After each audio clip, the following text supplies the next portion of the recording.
Welcome to the Leadership in Law podcast with host Marilyn Jenkins. Cut through the noise, get actionable insights and inspiring stories delivered straight to your ears. Your ultimate podcast for navigating the ever-changing world of law firm ownership. In each episode, we dive deep into the critical topics that matter most to you, from unlocking explosive growth to building a thriving team. We connect you with successful firm leaders and industry experts who share their proven strategies and hard-won wisdom. So, whether you're a seasoned leader or just starting your journey as a law firm owner, the Leadership in Law podcast is here to equip you with the knowledge and tools you need to build a successful and fulfilling legal practice.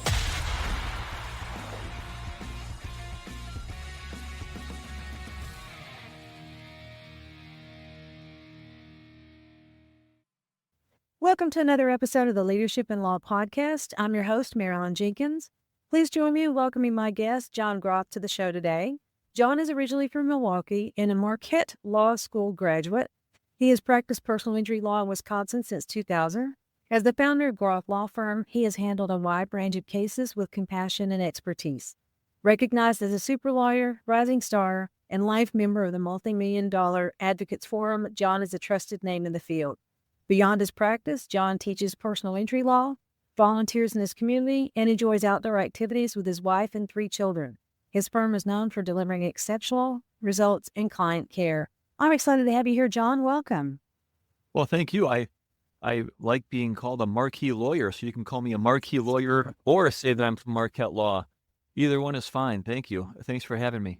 Also, yes, I know that was a little sad. I don't know why my brain went there. It's so funny. Marquette's, it's unusual to say sometimes, but only during basketball season is when you really see Marquette. Other than that, unless you're studying the history of the Midwest, is when you talk about Father Marquette. But anyway, I apologize. Oh, no worries. Oh, so you guys are good basketball. I grew up ACC, so.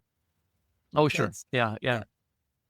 The big basketball, Big East basketball. Yeah. Nice.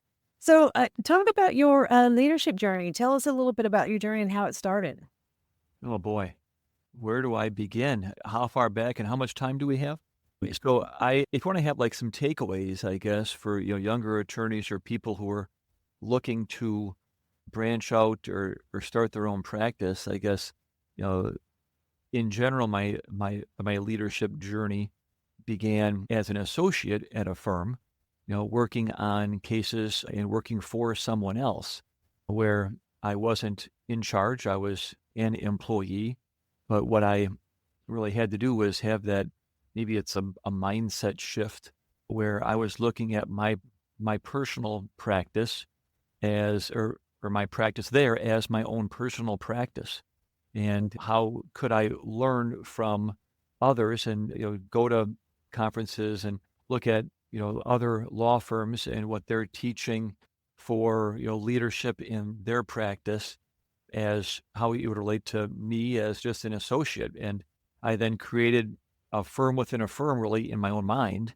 So I would hopefully be able to sell myself to my bosses and say, hey, I'm somebody that you want to keep here for the long term, or I'm somebody that you want to give a raise to in the short term.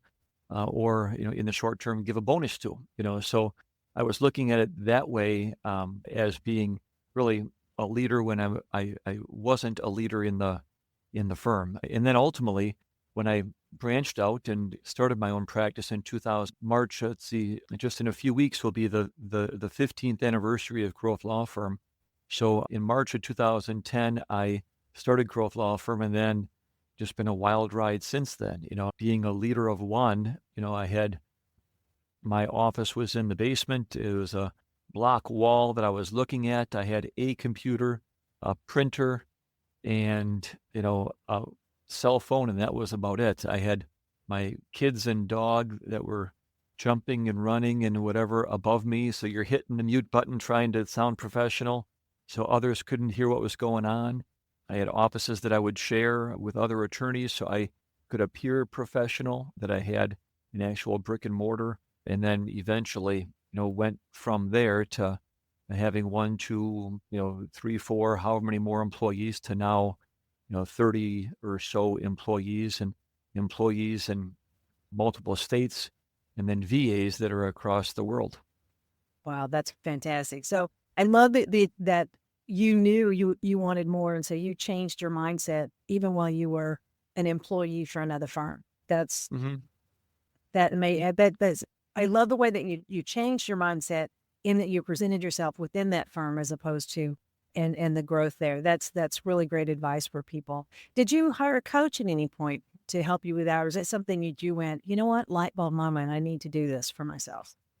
Yeah, and that's a great question. Gosh, when did I hire my first coach? I have had multiple, and it's been, boy, that's a fantastic question. Who gave me that idea? I don't know who gave me Yeah. that idea. It was probably going back to, well, here, let me answer it differently. I've always been, a big fan of, what some people call a lifelong learner.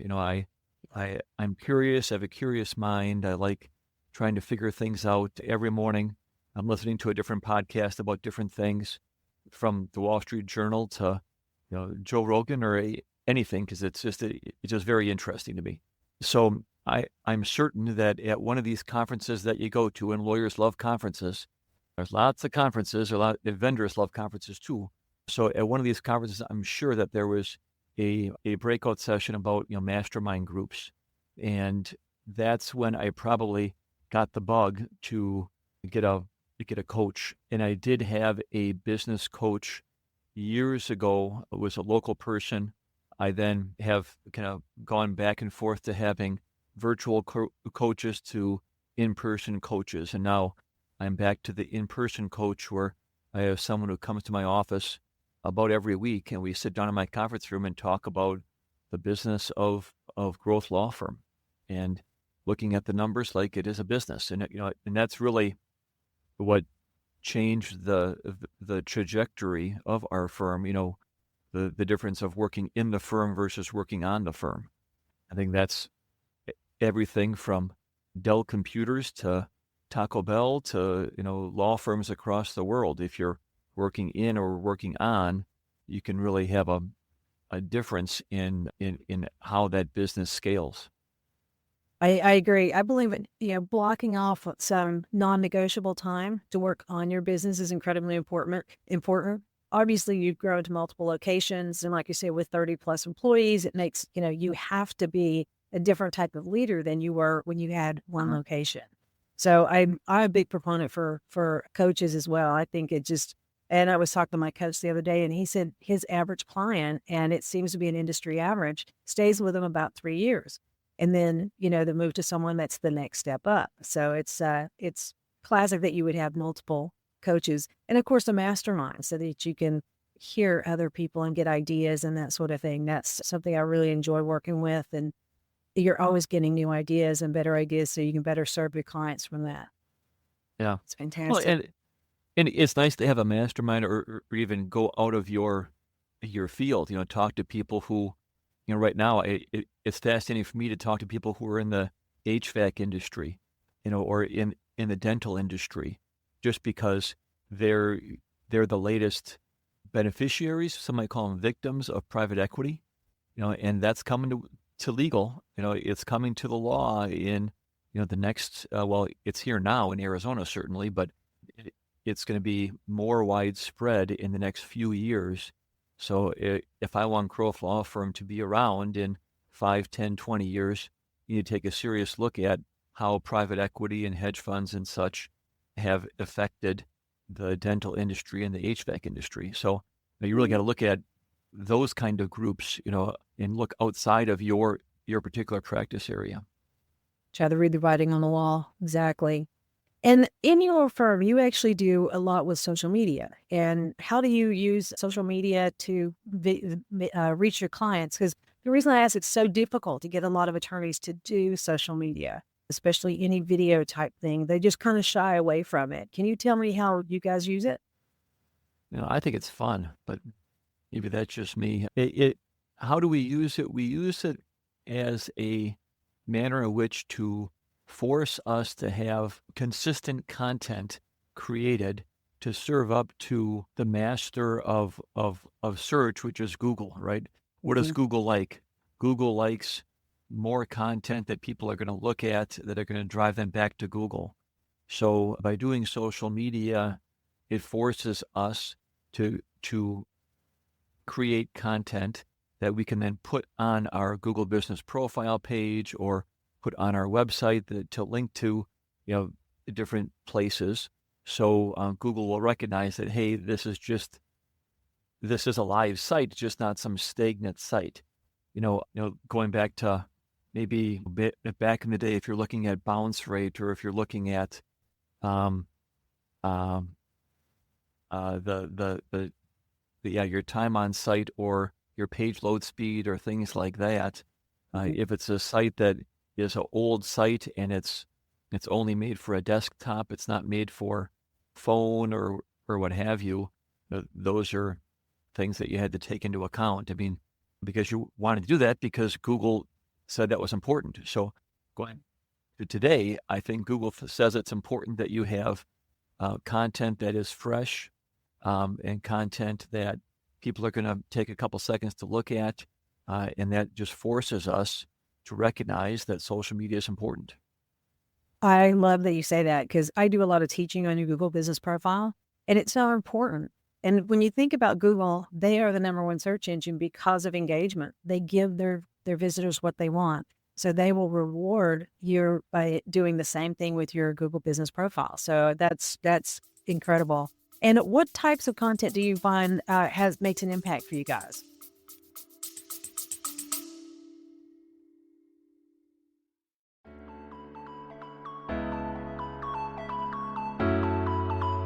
What's your plan to grow your law firm's sales and profits in 2025? My name is Marilyn Jenkins, and I want to take a quick moment to share something I'm super excited about. It's called the Law Firm Growth Guild. It's your shortcut to mastering marketing and getting more clients. It's sponsored by Law Marketing Zone. If you're a lawyer or law firm owner who's been feeling overwhelmed, juggling clients, leading your team, and trying to scale without losing your sanity, I get it. It's a lot. That's exactly why I created this online membership community. I've been working with law firms since 2018, and I've worked with and helped hundreds of firms across the U.S. and Canada to grow and scale their firms beyond where they had ever been before. The Law Firm Growth Guild is designed to help you understand marketing strategies and grow your firm smarter and to scale your firm predictably. And here's the best part. It's only a fraction of the price of a cup of coffee daily. My team and I are adding new content weekly, and you can be intentional about your growth and development each week. All of our webinars and workshops are in the community, and a first good workshop is all about setting your vision for your strategy for 2025. We've got workbooks, spreadsheets, and everything to walk you through setting up your marketing plan for 2025. Getting crystal clear on where you're going and how to get there. Imagine walking into this new year with confidence, with a plan, and with the tools to make 2025 into your best year yet. Don't get left behind. Join the community now and jumpstart your growth for 2025 and beyond. Click the link in the show notes or visit checkout.lawmarketingzone.com to find out more and to join the community. Let's grow your firm together. I can't wait to see you on the inside of the Law Firm Growth Guild.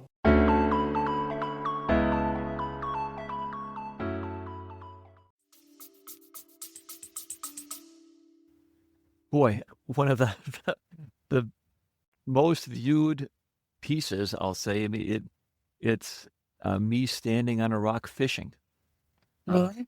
I don't know why. And talking about fishing rules, even though I'm a personal injury car crash lawyer, but Well, it makes you about, approachable. It makes you and people are commenting, oh, hey, one comment was, I drove past that fishing hole last week and he's still there. Just goofy things that people are commenting about. But, those kind of things are that don't have really anything to do with personal injury. There is some tangential relationship to the law, but it just, me on a rock casting was one of our bigger ones. There's another one, reactions. Reactions are always huge. I mean, there is a big water park in Wisconsin called Wisconsin Dells, and there's this particular ride that kind of whips you around and throws you out, and people get pretty banged up and bruised. and we had a reaction to that because I've had a number of cases against that water park. So that one got a good, certainly, I don't know if we're over 500,000, but there was hundreds of thousands of views on that one. So things like that are probably the biggest hitters. And then you just have some that are just unusual that you wouldn't expect, that you get some traction of me talking about some particular speeding law or something like that. And it's just kind of random what the algorithm is going to spit out there. Mm-hmm. And that makes a lot of sense. I mean, that's the one thing that we try to get our attorneys to do is it's the know, like, and trust factor. So yeah, okay, you're fishing, but then you're talking about a speeding law. So you're making yourself approachable, and people do business with people they know, like, and trust. And I think the most, everyday Joe feels like attorneys are not approachable. So you're breaking that barrier. That's fantastic. Now, seeing how you're doing that to keep in touch and reach out to clients and make sure that people know you and will come to you, how could social media posts from a consumer impact a personal injury case? So say I'm one of your clients, what would you suggest? How is my social media going to impact my case? I tell them don't.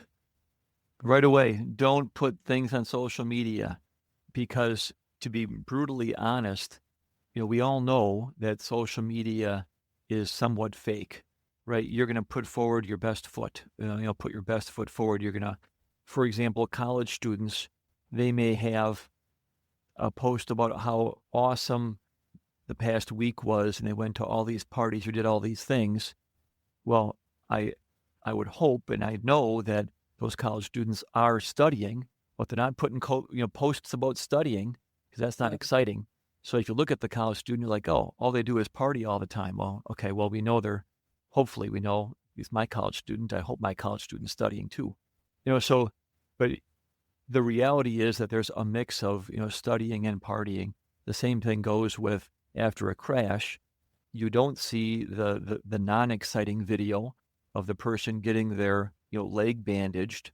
You see a week later the video of, them walking to a concert to go see Dave Matthews Band or what have you, because that's what they want to put forward, that, okay, I can do this, I'm strong, and rightfully so. I've gotten through this wreck, and I'm going to see my favorite band. Well, the problem is insurance companies don't care. They're going to use that every way they can to say, well, you're not that badly injured, even though you have a broken leg or you have restrictions from a doctor, because you didn't want to lose that $100 ticket to go see Dave Matthews Band. You went and you suffered through. Maybe you had to you had to take an extra Tylenol to get in a pain level that you could go see the band, but you didn't put that on social media either. So I would rather you not put anything on social media after a crash, because by putting things on social media, you're giving ammunition to the insurance company to really dictate the narrative, and it takes it away from you. It has you play defense as opposed to you talking about what the truth is, because then you have to start explaining away what you did and why you did it. So in general, if anybody's listening to this podcast who is involved in a car crash, don't post anything. Wait until you talk to a lawyer. Just before you push send, just have that second to hesitate, and then hopefully don't do it. It's just not going to help you out. Yeah, I mean, anything you put up online can be spun any different way against you. And then we have to also realize that social media is the highlight reel. It's not real life, but Yeah. if you post something that can be construed by an insurance company, it will be. That's definitely true. So that's great advice. Just don't post. Great. Let's jump over to your podcast. You use a podcast to help build your authority in your practice area. So how is that going for you? When did you start your podcast? Boy, that's a great question. Certainly, it's been well over a year. I should really know exactly how many months or years it's been, but it's been a while. So I know that a few years ago, we were asked to be a guest on various podcasts, and I hate to get down this road, but we purchased a practice, and we have a practice area that's kind of unusual. It's a vaccine injury practice. So as you can imagine, during COVID, that went bonkers because everybody wanted to talk about vaccine injuries. So because of that, we were on certainly a lot of news stations across the Midwest and internationally, and that turned into getting on podcasts, and then we have had our own podcast. So if you talk about when we started it, it's got to be years upon years, certainly going back to the heart of the pandemic. I enjoy it. I think it's fun. I think it's natural for a trial lawyer to want to tell stories and talk to others. That's just what we do, So I enjoy that time sitting down with somebody and talking like this, because I think it's not only good for us to share stories with each other. I think it's also a good practice for lawyers to be able to communicate with others and with all kinds of people. So, I've talked to other business owners on our podcast. I've talked to our staff. We've had a couple times where we've had just our law clerks come and ask lawyer questions, and it can be any question from what do I do with a speeding ticket to, why is the G on your logo that G, those kind of things. So it's fun. I like it. Hopefully others enjoy it. I think ultimately, you want to know the reason I do it, it goes back to marketing and it goes back to SEO. And when you have those words that you can transcribe and put them on your website, the Google web crawlers are going to find those words, and there hopefully will be content rich SEO words that they'll appreciate and direct more people to your website. Fantastic. I guested on a lot of podcasts as well. And one of the recent published ones went out. The host actually took the transcript, an AI summary of the podcast, and published it. First time I've ever seen this happen, published it as an article on LinkedIn. And I'm like, I hadn't thought of that. Yeah. Talk about traction, articles on LinkedIn get great SEO. And I don't know if you posted it on Medium as well, but I'm like, great idea. And I'm going to write that down and steal that idea. That's a great idea. And I think it was Descript. I'm not sure, but the full transcript. But at the very top was the AI summary and the show notes and the transcript. So it was long, but I thought that was a great idea. So very interesting. Yeah, it's a great idea. But yeah, I love the podcast. I love guesting and I love having guests on the podcast. I learn from so many people, and I hope the listeners can learn things as well. And speaking of that, what would you think, what would you like the biggest takeaway for our listeners to take from today's show? Boy, going back to the very beginning of when we started talking, certainly you have to be a lifelong learner and understand that things are changing so rapidly that you're never going to know it all, but at least be aware of what's happening. So if your way of learning is you're reading a paper every day, if your way of learning is listening to a podcast every day, or trying to read a book a week, a book a month, things like that, I think it's important. There's so many things on YouTube or even TikTok or LinkedIn or such that can help you understand what's out there in your given industry. I think that's just really important. If you want to be somebody if you're competitive, you want to be somebody who's a leader, you want to be somebody who kind of moves the needle. I think there's a direct correlation between how much information you consume and where you are on that leadership scale. Well said. Very well said. I agree with my coach calls it a teachable spirit. And then we enter as open-handed, like you said. So being able to share knowledge and grow from your peers, that's extremely well said. Thank you so much. Okay. And Jon, in case our listeners want to connect with you or reach out to you, where is the best place to reach you? Oh boy, growthlawfirm.com is pretty easy to get me. GROTH lawfirm.com. Our headquarters are in Milwaukee, Wisconsin. There's a couple other Groths out there. I think they pronounce it Groth, but they're wrong. I'm right. But growthlawfirm.com. We're on LinkedIn. We're on TikTok. We're on Instagram. If you are looking for us, it's pretty easy to find us. Yeah, probably that way. I think our social media handle is just simply Groth Law Firm. Very cool. Thank you so much. This has been a great conversation. I've really enjoyed having you today. And thank you so much for your time. I appreciate you being on the show. Well, thanks for having me. I had a ball. Hopefully we can have you back on ours. Awesome. Perfect. Perfect. Thanks for joining me today for this episode. As we wrap up, I'd love for you to do two things. First, subscribe to this podcast so you don't miss an episode. And if you find value here, I'd love it if you would rate it and review it. That really does make a difference in helping other people to discover this podcast. Second, you can connect with me on LinkedIn to keep up with what I'm currently learning and thinking about. And if you're ready to take the next step with a digital strategist to help you grow your law firm, I'd be honored to help you.